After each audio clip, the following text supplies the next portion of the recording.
আসসালামু আলাইকুম প্রিয় লিসেনার্স, সবাই কেমন আছেন? আশা করছি সবাই ভালো আছেন। আমি আলহামদুলিল্লাহ অনেকটাই ভালো আছি। আপনাদের মাঝে ফিরে এসেছি আমি মামুন। অনেক নিত্য নতুন ভৌতিক ঘটনা নিয়ে আপনাদের মাঝে হাজির হয়েছি। চলুন বেশি কথা না বাড়িয়ে আজকের লোমহর্ষ ভৌতিক ঘটনা আপনাদের সাথে শেয়ার করা যাক। আজকে যেই ঘটনাটি আপনাদের সাথে শেয়ার করব, সেই ঘটনাটি আমাদেরকে ইমেল করে পাঠিয়েছেন করিম ভাই। করিম ভাইয়ের বাড়ি হচ্ছে নাটোর। উনি আমাদেরকে যে ঘটনাটি লিখে পাঠিয়েছেন ঠিক সেইভাবেই আপনাদের কাছে শেয়ার করছি। আসসালামু আলাইকুম মামুন ভাই, কেমন আছেন? আশা করছি ভালো আছেন। তো আজকে আপনার সাথে যে ঘটনাটি শেয়ার করতে যাচ্ছি সেই ঘটনাটি আমার ভাগ্নির সাথে ঘটে যাওয়া। আশা করছি আমার এই ঘটনাটি আপনাদের কাছে ভালো লাগলে অবশ্যই আপনাদের লিসেনারদের কাছে পৌঁছে দেবেন। যদি আমার কথার মাঝে কোনো ভুল ত্রুটি হয়ে থাকে অবশ্যই ক্ষমা দৃষ্টিতে দেখবেন। অবশ্যই করিম ভাই, কেন নয়, আলহামদুলিল্লাহ ভালো আছি প্রিয় ভাই। ওয়ালাইকুম আসসালাম। ঘটনাটি ঘটে আমার ভাগ্নির সাথে। আমরা সবাই গিয়েছিলাম একটা অনুষ্ঠানে তাদের বাড়িতে। গিয়ে তার মার কাছ থেকে, মানে আমার বোনের কাছ থেকে শুনতে পারি মাঝে মধ্যে আমার সেই ভাগ্নি রাতে কেঁদে ওঠে এবং বলতে থাকে তার সারা শরীর জ্বালাপোড়া করে। মাঝে মধ্যে তার শরীরে বিভিন্ন রকমের দাগ পাওয়া যায়, কখনো বা বেতের দাগ বা বেল্টের দাগ। এটা কেউ আমলে নিচ্ছিল না। আমরা যখন সবাই সেই অনুষ্ঠানের উদ্দেশ্যে তাদের বাড়িতে যাই, অনুষ্ঠানের দিন আমরা একটা বিষয় লক্ষ্য করতে পারি। বলে রাখা ভালো, আমার ভাগ্নিটার বয়স ছিল 14 বছর। সে হঠাৎ করেই ঘুমিয়েছিল। হঠাৎ করেই সে ঘুম থেকে চিৎকার করে ওঠে। সে বলতে থাকে, আমাকে ছেড়ে দাও, আমাকে মেরো না, আমার খুব লাগছে, আমার শরীর ভীষণ জ্বালাপোড়া করতেছে, আমাকে ছেড়ে দাও, আমাকে ছেড়ে দাও, আমার খুব ব্যথা লাগছে, আমার কষ্ট হচ্ছে। সেইভাবে যখন চিৎকার করে ঘুম থেকে উঠে এবং এইসব বলতে থাকে, ঘরে থাকা সবাই অবাক হয়ে যায়। রীতিমতো সবাই তাকে গিয়ে আঁকড়ে ধরে এবং তাকে বলতে থাকে, কি হয়েছে তোর, এভাবে চিৎকার করছিস কেন? তবে আমার ভাগ্নিটা চোখ না খুলেই এসব বলতে থাকে। সবাই তো রীতিমতো ভয় পেয়ে যায়, ঘাবড়ে যায়। একটু পর আমার ভাগ্নিটা সেন্সলেস হয়ে পড়ে। সবাই ভাবতে থাকে মেয়েটার কি হলো, হঠাৎ করে ঘুম থেকে উঠে এইভাবে আচরণ করছে কেন সে। তখন তাকে কোনো রকম যখন হুঁশ ফেরানো হলো, তখন সে ব্যথায় সারা শরীরে কোঁকড়ে উঠছিল। সে রীতিমতো কাঁপতেছিল। সবাই বুঝতে পারছিল না যে কি হয়েছে মেয়েটার। তখন একজন লক্ষ্য করতে পারে যে তার হাতে কিসের যেন দাগ। সে লক্ষ্য করতে পারলো যে সে দাগটা হয়তোবা কারো বেল্টের দাগ। কেউ হয়তোবা তাকে বেল্ট দিয়ে খুব জোরে মেরেছে। সবাইকে যখন বলল, তখন সবাই তার জামাটা উঠিয়ে দেখে যে তার সারা পিঠে এবং তার পায়ে ভীষণ রকমের দাগ হয়ে আছে। দাগগুলো খুব বড় বড় ছিল এবং ফুলে গিয়েছিল সেই জায়গাগুলো। আমার ভাগ্নিটা তখন ব্যথায় কান্না করছিল। কেউ বুঝতে পারছিল না যে হঠাৎ মেয়েটার সাথে কি হলো এমন। আমার বোন এইসব খবর পেয়ে যখন ঘরে আসে, সবাই যখন বলতেছিল, তখন আমার বোন সবাইকে বলল যে কিছুদিন যাবত ওর সাথে এমনটা হচ্ছে, তবে আমি বুঝতে পারছি না কেন হচ্ছে বা কি হচ্ছে। তখন ওইখানে থাকা এক ভদ্র মহিলা আমার বোনকে বলল যে তাড়াতাড়ি করে ভালো কোনো কবিরাজ বা হুজুরের কাছে নিয়ে যাও। ওকে হয়তোবা কোনো কিছুতে ভর করেছে বা আসর করেছে। আমরা বিভিন্ন গ্রাম অঞ্চলে বিভিন্ন ভাষায় কথা বলে থাকি। কেউ বলে যে ভর করেছে বা আসর করেছে বা কারো উপরে নজর দিয়েছে কালো জিন, এভাবে বলে থাকি আমরা। তবে যে যেভাবেই বলুক না কেন, কথাটা শুনতে একই রকম। তো তখন আমার বোন দোলা ভাই এবং আমি আমার ভাগ্নিটাকে নিয়ে বিভিন্ন হুজুর এবং কবিরাজের কাছে যাই। তবে গেলে কি হবে, কোনো কিছুতেই কোনো কাজ হচ্ছিল না। যার কাছেই যাচ্ছিলাম সেই রীতিমতো পানি পড়া দিচ্ছিল, তাবিজ দিচ্ছিল, তবে সেটাতে কোনো কিচ্ছুই হচ্ছিল না। আরো বরঞ্চ আমার ভাগ্নি দিনে দিনে আরো অসুস্থ হয়ে পড়ে। সে রীতিমতো শুকিয়ে যাচ্ছিল, তার দিকে তাকানো যাচ্ছিল না। তার যন্ত্রণাগুলো যেমন আমার মধ্যে প্রবলিত হচ্ছিল, আমি যন্ত্রণাগুলো নিজে অনুভব করতে পারছিলাম। সে প্রায় কান্না করতো, আমাকে ছেড়ে দাও, আমার কষ্ট হচ্ছে, আর মেরো না। তারপর একদিন আমার পাড়া প্রতিবেশী একজন লোক এসে বলল যে একটা ভালো কবিরাজ আছে, তার কাছে নিয়ে যাওয়া হয়তোবা কোনো ভালো পরামর্শ পাবে। আমরা দেরি না করে সেই কবিরাজের কাছে যাই।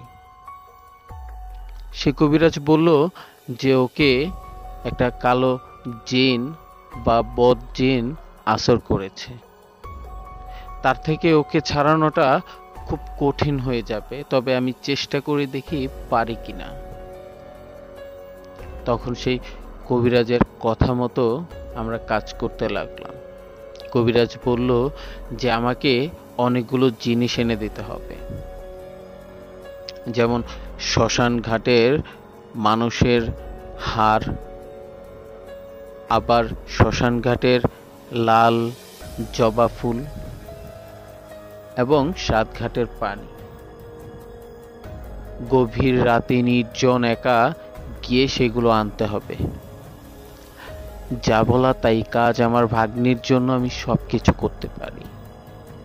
সেদিন রাতে আমি একা একা 7 ঘাটের পানি আনি এবং কি শ্মশান ঘাটে গিয়ে মানুষের হাড় কুড়িয়ে জবা ফুল নিয়ে আসি।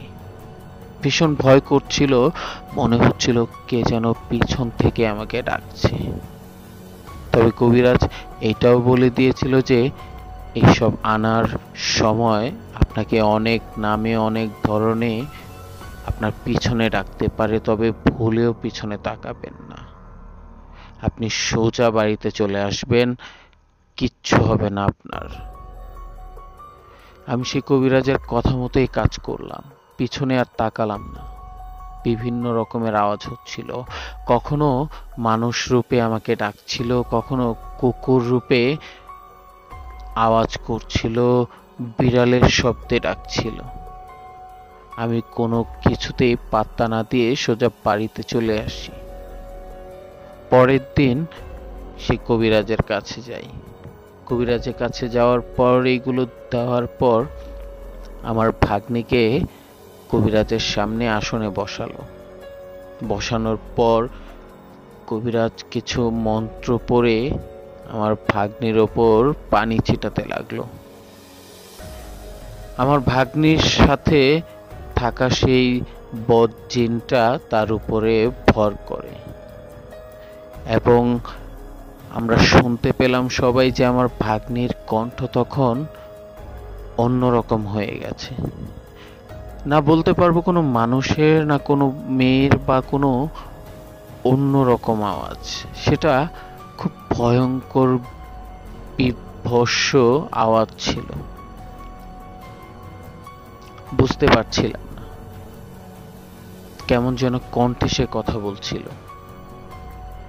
তখন সে কবিরাজ তাকে বিভিন্ন ভাবে বশ করার চেষ্টা করছিল, তবে সে বদ জিনের এতটাই প্রভাব ছিল যে সেই কবিরাজ তার কাছে রীতিমতো হার মেনে যায়। সেই কবিরাজ সেই জিনের কাছে অদাবদ্ধ হয়ে আমার ভাগ্নিটাকে সে জিন থেকে আর উদ্ধার করতে পারলো না।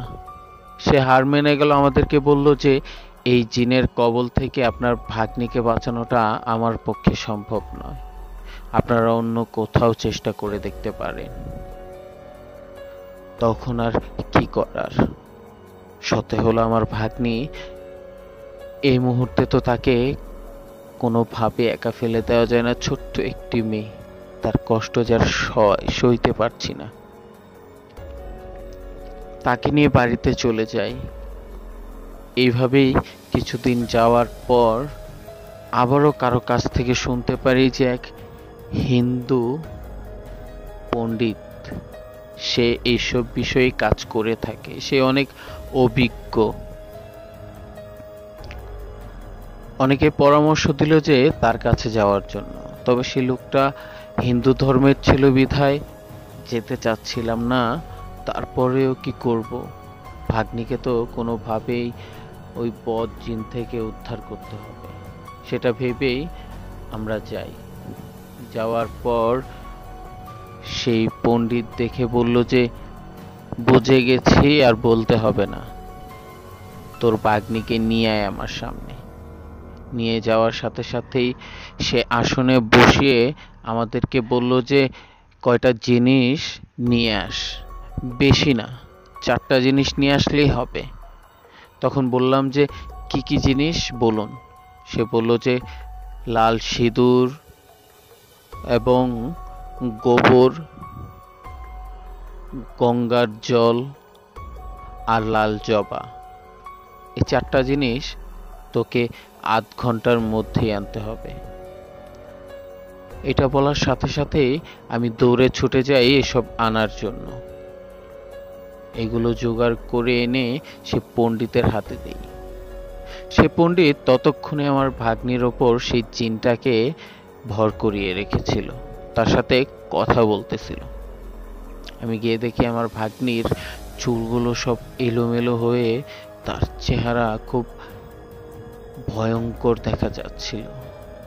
এতটাই ভয় পাচ্ছিলাম যে বলতে পারছিলাম না কি হচ্ছে। তখন সেই পণ্ডিত আমার বোনের সাথে কথা বলতে লাগলো, মাঝে মধ্যে সেই গঙ্গা জলের পানি ছিটাতে লাগলো। সেই গোবরকে পানির সাথে মিশিয়ে সেই গোবর ছিটাতে লাগলো। কথা বলতে বলতে এক পর্যায়ে আমার ভাগ্নিকে সে বলে ফেললো যে তুই কি পেলে ওকে ছেড়ে দিবি বল।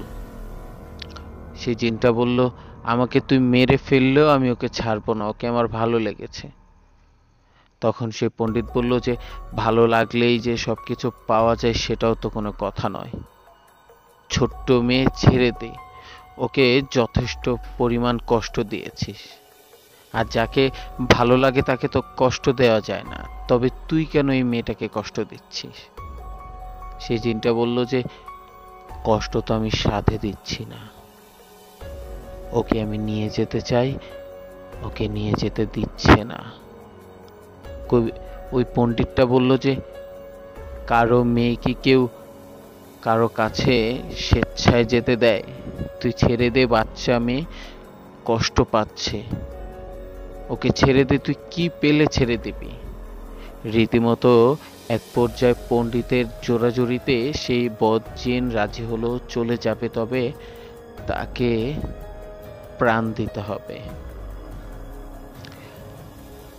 প্রাণ কিভাবে দেব সেটাই বুঝতে পারছিলাম না। তখনই পণ্ডিত বলল যে বাজার থেকে একটা পাঠা কিনে এনে পাঠা বলে দিতে হবে।